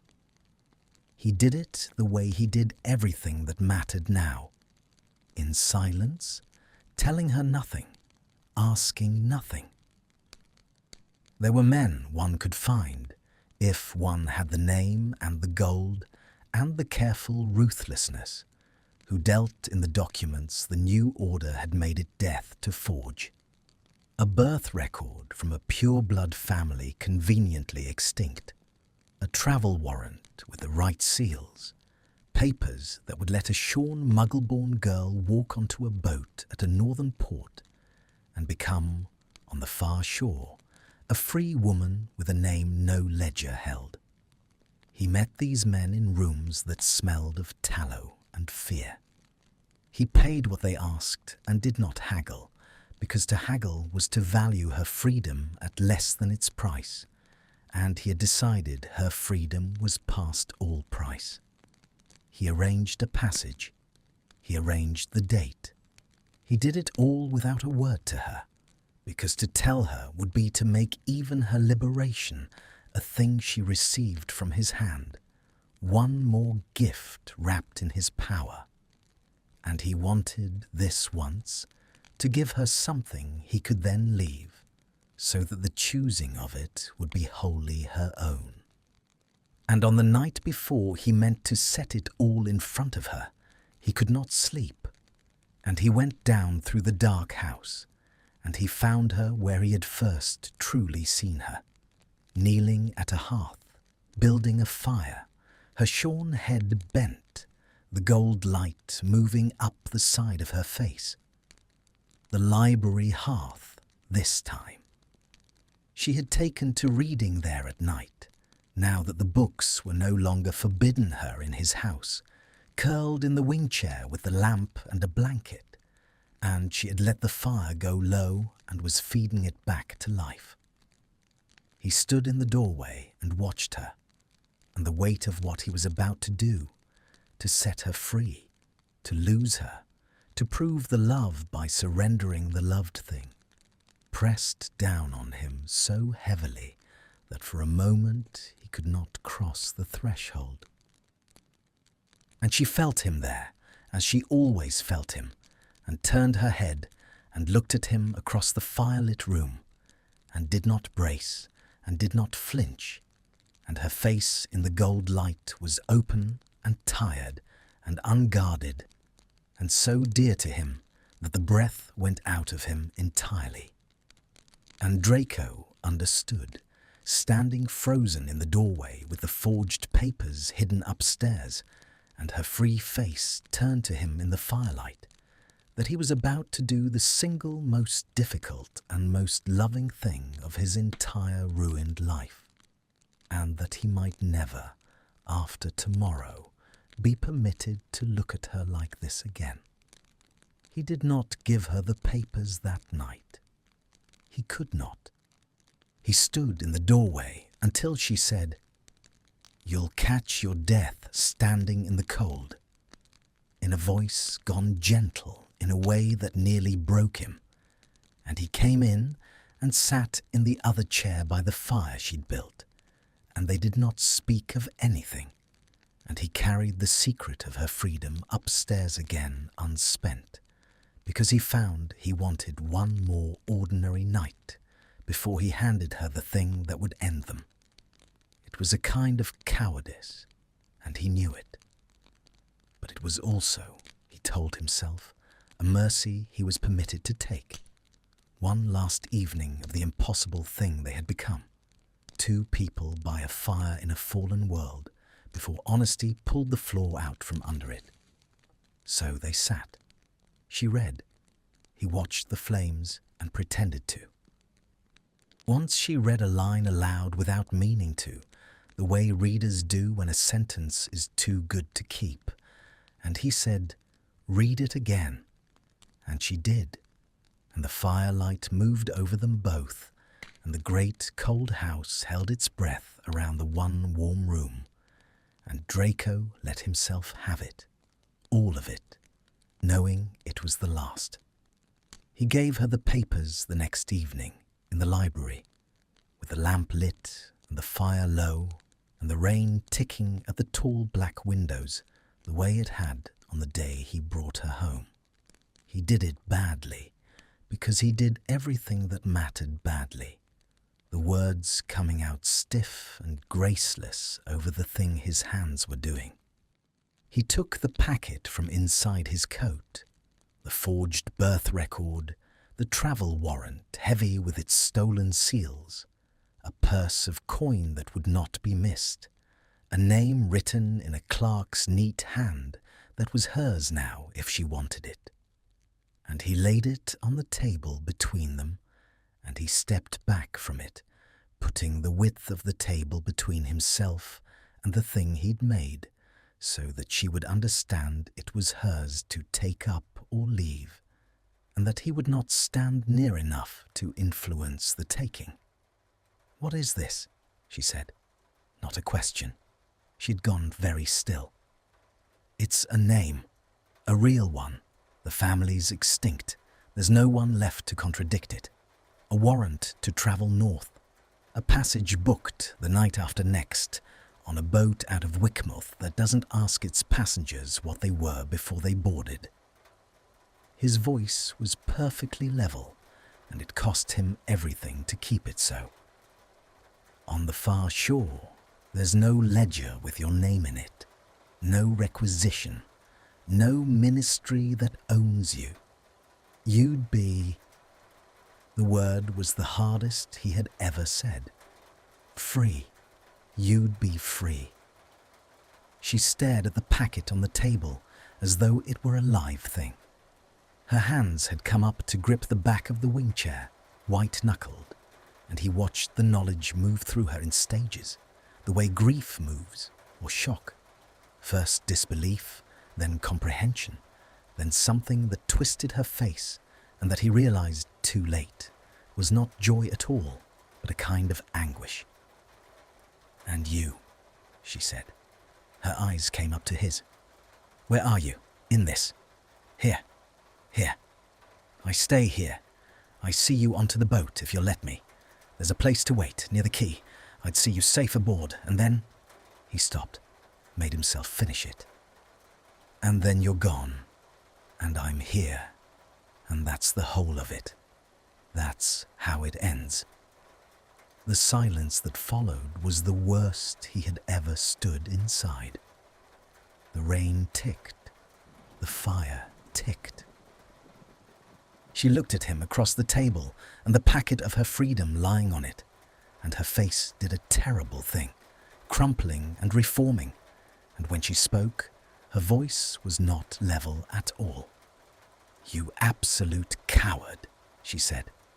He had braced for many things. Not that. "Granger. You'd give me a name and a boat and a far shore, and you'd stay here. You'd hand me the whole world and keep none of it for yourself. You'd prove your great noble point about the cage and the free choosing. You'd be so good, so finely and unbearably good. And the cost of your goodness is that I get on a boat alone, and you live out your days in this freezing tomb of a house pouring your own wretched tea. And you call that the end?" She was shaking now, the level mask gone entirely, a year of held control coming apart. "You stupid, frightened man. You think the only two doors are keep her or lose her. You can't even imagine the third one, because no one ever taught you it existed. You can't imagine come with me." The fire ticked into the ringing silence. Draco stood with his hands open and useless, and felt the whole architecture of his careful sacrifice come apart in an instant. Because she was right. She was always right. He had built a noble cage out of his own self-denial and called it freedom, and never once, not for a single second, let himself imagine the door marked, "Come with me," because to imagine it was to want it, and he had spent 3 weeks teaching himself not to want her, and the not wanting had become its own prison. "I can't ask you that," he said, and his voice broke clean in half. "Don't you see? That's the one door I have no right to. Anything I ask you to do here, inside the thing I made, it's not a free choice. It's the route reaching for the light. You said so yourself. You were right. If I say, 'Come with me,' I'm just keeping you by another name. The only clean thing I can give you is a door I'm not standing in. The only proof the love is real is that I let you walk through it away from me." "Or," she said, fierce and wet and trembling, coming around the table now, around the width of polished wood he'd put between them, closing the distance he'd so carefully kept. "Or, and hear me, Malfoy, because I've thought about nothing else for 3 weeks while you crept about being noble. Or you give me the door, the real door, the one that opens onto the far shore, and a name no one owns, and a life with no ledger in it. You give me all of that, the genuine free choice, no cage, no power, nothing held over me. And then you let me decide what I carry through it. And if what I choose to carry through it is you." Her voice cracked entirely. "If I stand on the free side of that open door, with the whole unowned world in front of me, and no man's name written over mine, and I turn around and I choose you, freely, the way you said, the only way that proves anything, then you don't get to call that the route reaching for light. Then you have to call it what it is. Then you have to be brave enough to let me choose you, which is harder than letting me leave, isn't it, you coward? It's so much harder, because letting me leave costs you nothing but your happiness, and letting me choose you means you have to believe you're worth choosing." She was close now, an arm's length less. The width of the table gone, the careful distance gone, the rain loud at the windows and the fire gold on both their faces. And he could see the tears standing in her eyes, and the fury, and underneath the fury, the thing that was not a route reaching blindly for light, but a whole person, free in her mind, if not yet in her papers, looking at him and choosing, the choosing happening right there in front of him, terrible and real. "I'm not worth choosing," he said. It came out wrecked. It was the truest thing he knew. Granger, Hermione, after what I am, what I did, the haul, the wrist, that night, you of all people, you can't. Don't tell me what I can't. Her hand came up. He flinched. He flinched. The master flinched from the maid, and she saw it, and something broke open in her face, and her hand kept coming, slow now, gentle, until it rested against his jaw. The first time in his life she had touched him of her own free will, her chapped warm palm against the side of his face, and he went utterly still beneath it, the way she had once gone still beneath his. "Don't you tell me what I'm allowed to choose. You've spent a month learning not to take. Now learn the harder thing. Learn to be chosen. Learn to stand still and let someone walk toward you across a free room and not earn it, and not deserve it, and not deflect it. Just let it happen to you, the way you made me let the kindness happen to me when I'd rather have kept on hating you clean." "It can't be healthy," he breathed. The last defense, the honest one. Whatever grows between two people who began the way we began, the ledger, the power. Hermione, It can't be. Then we'll find out, she said, on the far shore, together, as two free people with the cage behind us, and we'll watch what grows in the open air, and if it's poisoned, we'll know, and if it's not. Her thumb moved against his jaw. Her face was very close. The rain and the fire and the whole held breath of the house. If it's not, then it was never the root reaching for light, Draco. It was the light reaching back. And she was so close, and her hand was on his face, and her eyes were on his mouth, and a month of held-back wanting, and 3 weeks of noble denial, and a year of a cage roared up in him all at once. And Draco, who had once thrown her on a bed and learned the worst lesson of his life, did not move. He held still. He let her be the one to close it. He gave her even this, even the last inch, even the kiss itself, refused to take it, would not take it, would die before he took one more thing from her, and stood trembling with his hands open at his sides while she rose up the last breath of distance between them, her hand sliding back into what was left of his hair, her eyes closing, her mouth a hair's breadth from his, the whole world narrowed to that final unbridged inch of firelit air. She kissed him. It was nothing like the night by the fire that had taught him what he was. That had been forswearing the mask of feeling. This was its perfect opposite, a thing offered rather than seized, her mouth coming to his soft and certain and unhurried, her hand at the nape of his neck, not to hold him still, but simply to be touching him there, in the defenseless place, the place he had once stared at across a firelit room and wanted to ruin.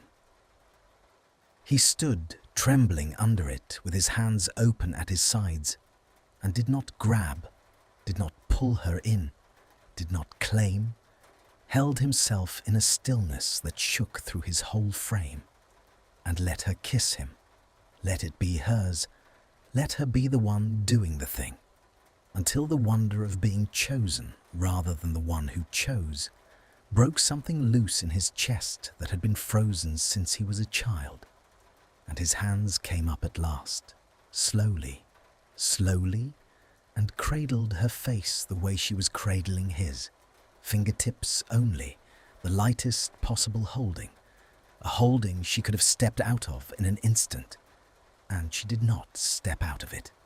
She leaned in, and the kiss deepened into something that had no cruelty in it, anywhere.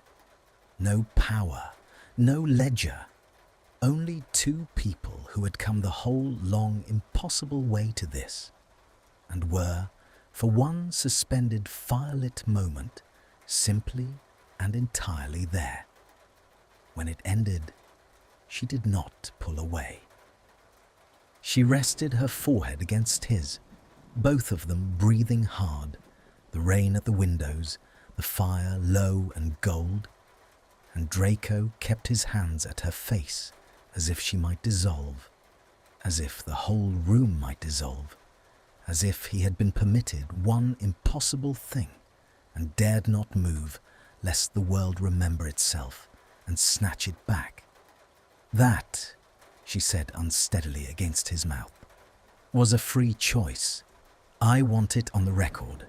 I'm choosing it with the door wide open and the boat waiting and the whole unowned world in front of me. So you can't. You don't get to tell me it doesn't count. It counts, he said. His voice was wrecked past mending. God help us both. It counts. Then come with me. Her thumbs moved at his jaw. The third door, Draco. Wickmouth. The boat. You've a name in that house somewhere you could forge for yourself as easily as you forged mine. Don't tell me you couldn't. Don't tell me there isn't gold enough and cleverness enough. You who arranged all this in 3 weeks under everyone's nose. Make yourself a paper too. Walk onto the boat beside me. Let the manor have its ghosts. Let your father's house freeze without us in it. Come to the far shore and be no one's master and watch what grows. And for one blazing instant, he saw it.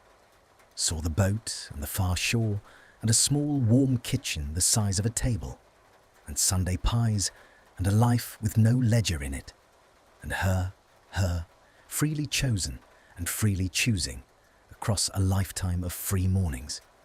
And the wanting of it was so enormous it nearly took him off his feet. Yes, he said. The word came out of him torn loose at the roots. Yes. God, yes. I'll make the paper tonight. Tomorrow. Her smile against his mouth was the first whole unguarded smile she had ever given him. Make the paper tomorrow. Tonight, just tonight. Stay. By the fire. Read to me. Let me fall asleep in the 2nd chapter again, only this time you needn't sit up all night not touching me. This time you can... Her voice went soft and shy and brave. This time you can stay. So he stayed. He read to her by the low gold fire with the rain on the windows, and she fell asleep against his shoulder in the wing chair with the blanket over them both. And this time when she slept, he did not hold himself rigid and apart. He let her weight settle against him, let his arm come round her, held her sleeping the way she had given him leave to, and the holding had no power in it anywhere, only the simple animal comfort of 2 people, warm against the cold of a great dead house. And Draco Malfoy slept, for the first time in a year, all the way through to dawn. He made his own papers the next day, in the room that smelled of tallow and fear.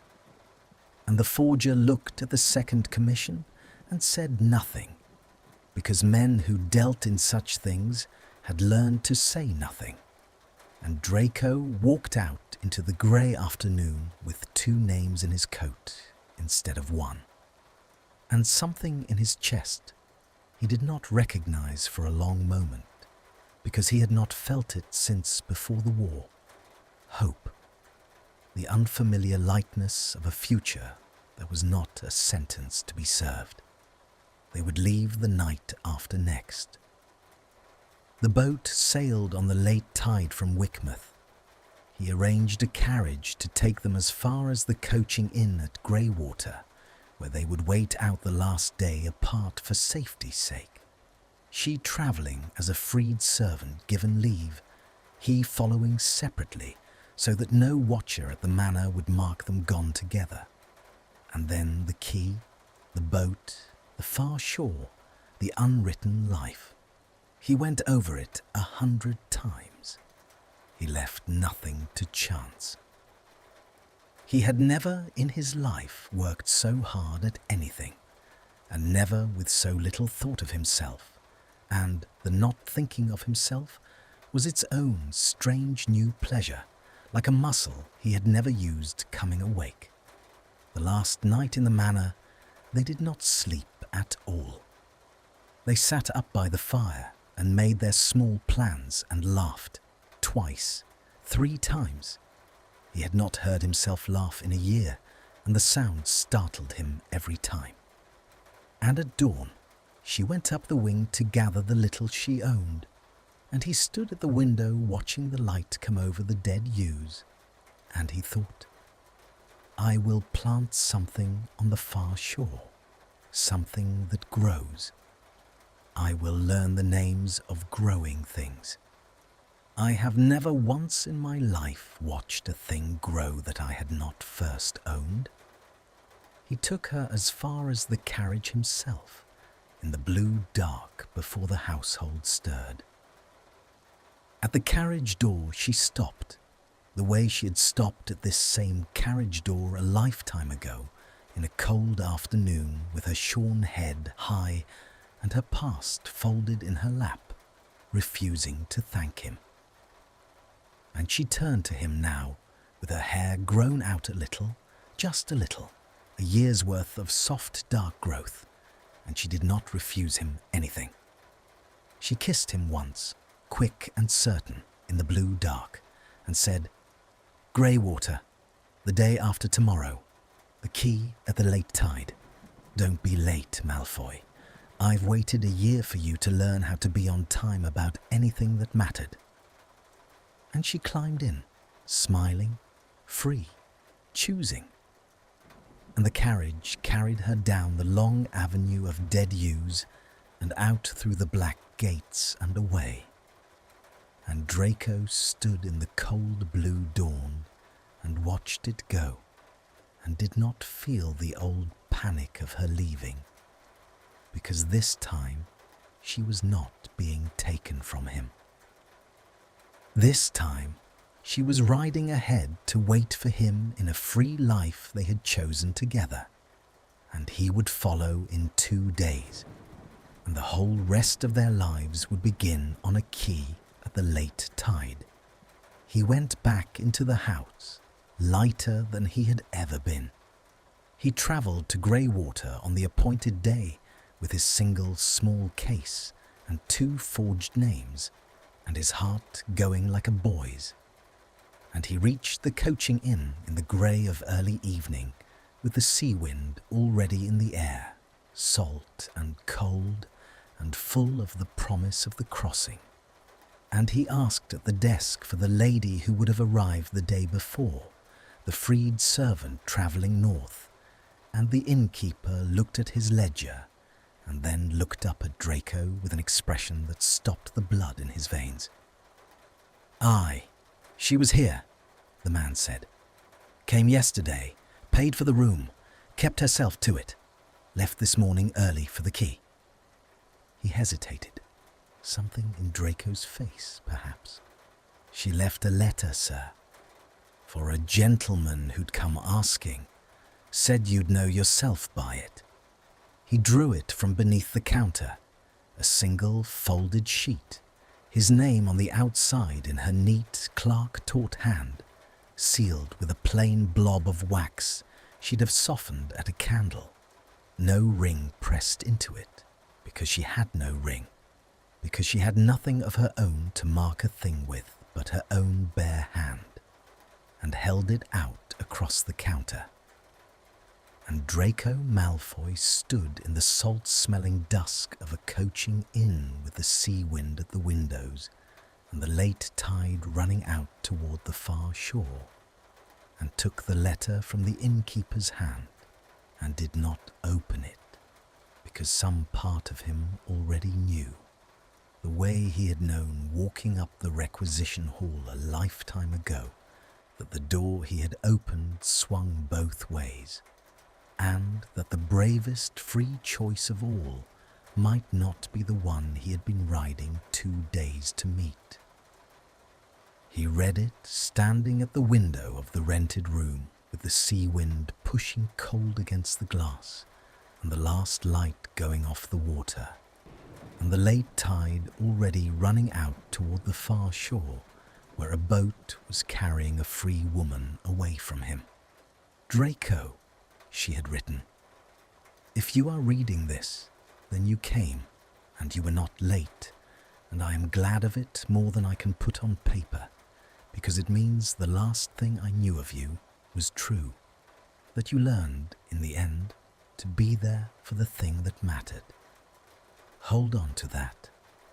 You'll need it for what comes next, because I am going to break both our hearts now, and I need you to understand that I am doing it with my eyes open and my mind free, and entirely of my own choosing, which is, you'll remember, the only kind of choice either of us ever agreed was worth anything.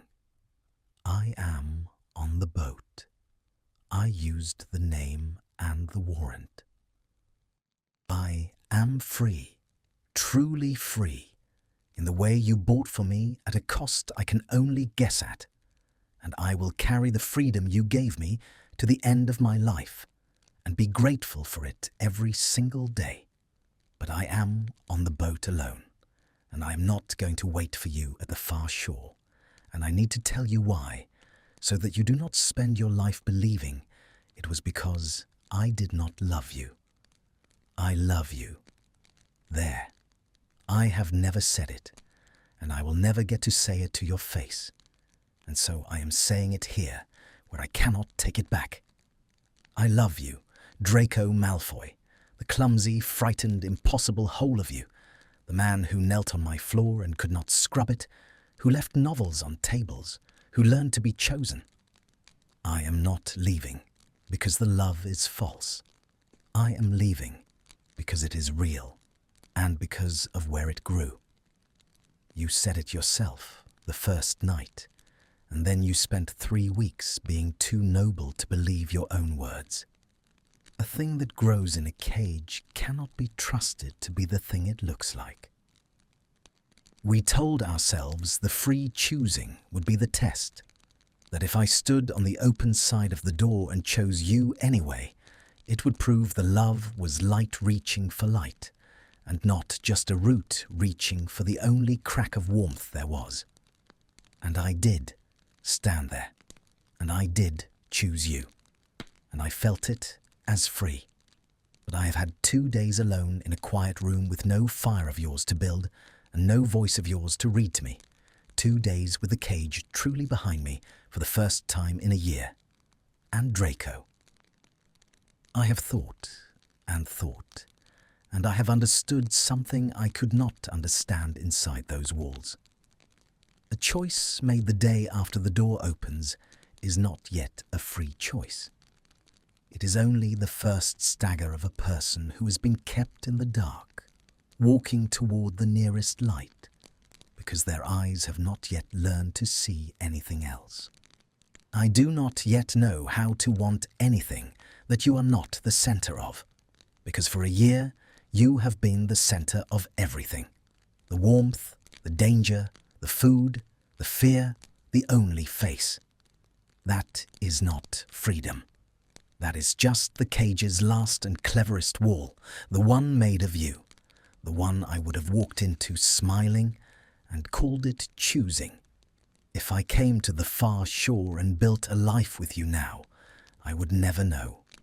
Not for certain, not in the deep place where it matters, whether I loved you or whether I only loved the one warm thing in a freezing house and never learned, because I never had the chance that there are other warmths in the world and that I am allowed to walk toward any of them I please, and neither would you. You would spend your whole life wondering if you had truly let me go or only built me a prettier room.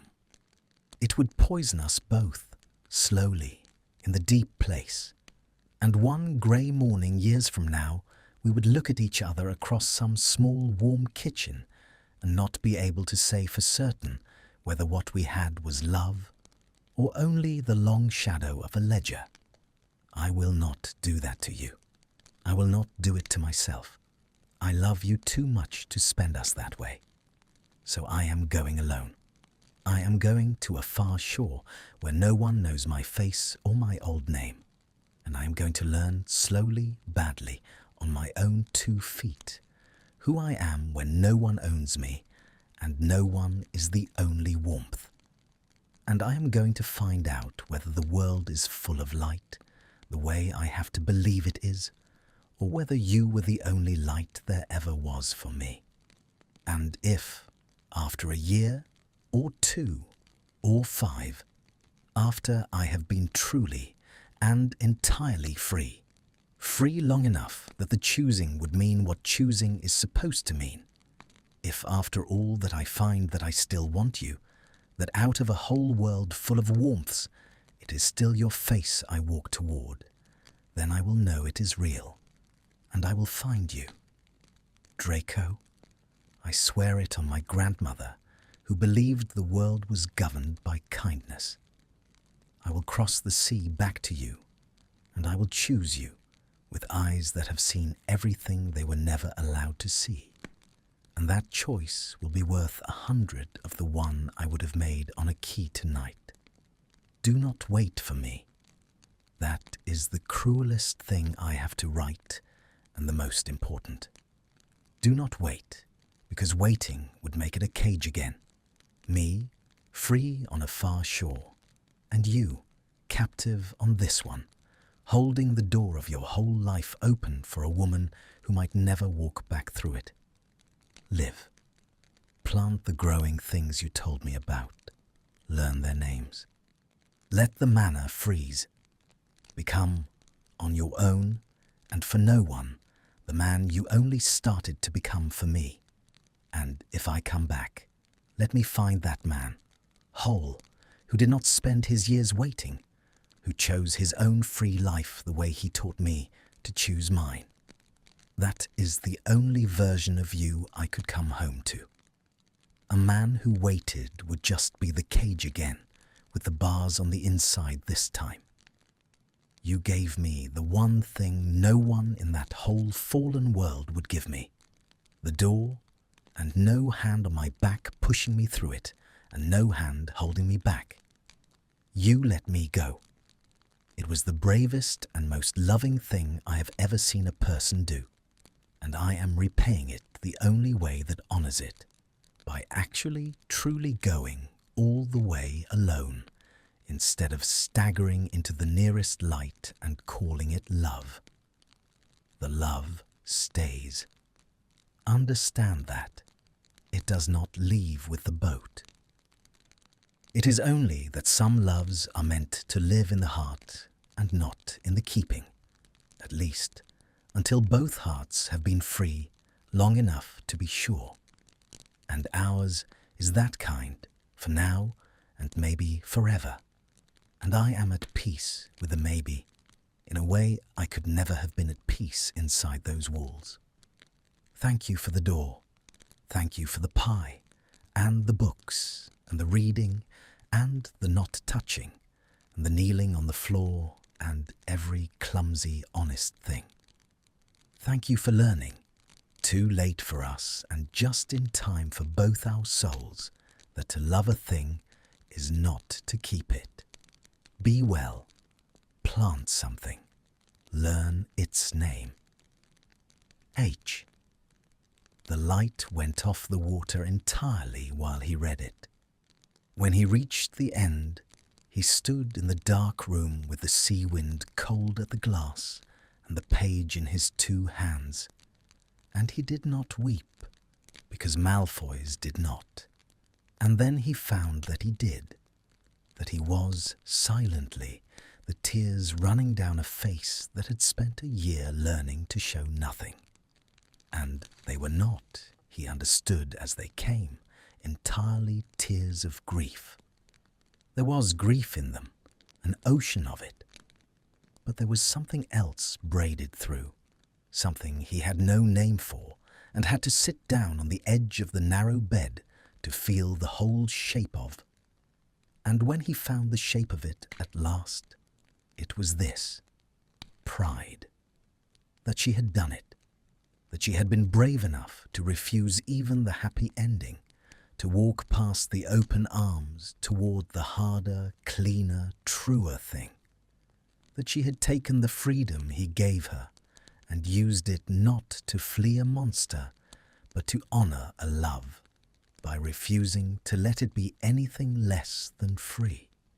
She had outloved him. She had taken his one brave act and answered it with a braver one, and the proof that she loved him was the very fact of the empty room and the running tide and the boat already small on the dark horizon. He sat a long time. The tide ran out. Somewhere beyond the black water, a free woman stood at a rail and watched a coastline she had been a prisoner on fall away behind her. And he hoped. He made himself hope. It was the last gift left to give her, and he gave it. That she was not weeping. That she was looking forward, at the open dark and the open future and the whole unowned world she was sailing toward. He hoped she would find it full of light. He hoped, with a fierceness that frightened him, that she would find so much light out there that she would never need to come back for his. And then, because he was only a man and not yet a saint, he hoped underneath that hope, quietly, helplessly, that out of all the light in all the world, it might still someday be his face she chose to walk toward. He let himself have the second hope for exactly one breath. Then he folded it small and put it away, the way she had taught him to put away the wanting that would make a cage, and he stood up. He did not take the boat. There was nothing on the far shore for him now but a woman he had set free, and to follow her would be to become the thing she had crossed an ocean to escape. He took the carriage back instead, through the grey dawn, to the great cold house at the end of its avenue of dead yews, and he did not let it freeze. That was the first thing he decided on the long road home, and the deciding of it was the beginning of the man she had told him to become. He would not let it freeze. He would light the fires himself now, badly, the way he scrubbed floors, and learn to do it better. He would open the dead rooms. He would find in the ruined gardens behind the house the place where things had once grown, and he would plant something there with his own 2 hands and learn its name and watch it grow, having never in his life watched a thing grow that he had not first owned. And this thing he would not own. He would only tend it and let it be free to grow or not, the way he had let her be free. And every spring, when whatever he had planted came back, he would think of her, on her far shore, free, and he would not wait. He had promised the empty room that he would not wait, but he would leave, always, one window lit at the front of the house through the long northern nights. Not as a vigil and not as a cage, only as a small warm thing burning steadily in the dark, the way she had once knelt and built him fires he had not deserved. A light, reaching out across the water, free to be answered, free to be left burning, year on year, for nothing. And if one spring, with the planted thing in bloom and the window lit and the man long since become himself, a carriage should turn in at the black gates and come up the long avenue of yews gone green again. Well, he had learned at last, and at terrible cost, the one thing his whole life had conspired to keep from him, that you cannot keep the thing you love, and that the keeping was never the point. The point was only to leave the light burning, and to be, when she came, or if she never came, a man worth the crossing. He drove home through the dawn. Behind him the tide ran out to sea, and somewhere ahead of him, in a cold house he meant to warm, the rest of his free and waiting life began. Thank you for staying with this story until the end. I want to tell you why I wrote it. We often think that love means holding on. We think that if someone leaves, the love was not real. But this story says something different. Draco bought Hermione. He wanted to keep her safe, but he kept her in a cage. And you cannot love someone in a cage, not really, not in a way that is free. There is one moment I think about a lot. It is when Draco kneels on the floor with a brush. He tries to clean it. He does it badly, and Hermione tells him, I will scrub your floors, I will not scrub your conscience. That line is the whole story for me. She would not make her own pain easy for him. she kept her dignity. Even with nothing, she kept herself, and in the end, she does not the bravest thing. She walks away from the man she loves, not because the love is false, but because it is real. She wants to be sure it is light and do not just fear in the dark. So here is what I hope you take with you. Real love does not need a cage. Real love can open its hand, and sometimes letting someone go in the most loving thing you can do, be the kind of person worth coming back to. Thank you for listening. I will see you in the next story.